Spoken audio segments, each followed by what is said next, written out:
Drugs కట్టడికి AP ప్రభుత్వం కీలక నిర్ణయం తీసుకోనున్నట్టు తెలుస్తోంది. AP anti narcotic task force AP NTF విభాగం ఏర్పాటు దిశగా కసరత్తులు చేస్తున్నారు.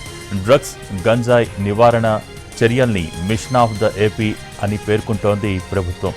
ఏడీజీ లేదా ఐజీ స్థాయి అధికారి నేతృత్వంలో ఏపీ ఎన్టీఎఫ్ను ఏర్పాటు చేయనున్నారు. రాజధానిలో నార్కోటిక్ పోలీస్ స్టేషన్, 26 జిల్లాల్లో నార్కోటిక్ కంట్రోల్ సెల్స్ ఏర్పాటు చేయనుంది ప్రభుత్వం.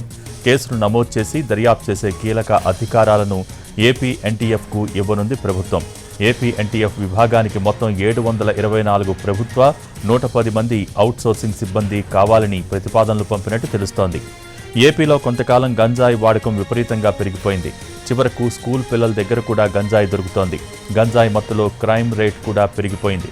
దీంతో వీటి కట్టడిపై కూటమి ప్రభుత్వం ఫోకస్ పెట్టింది.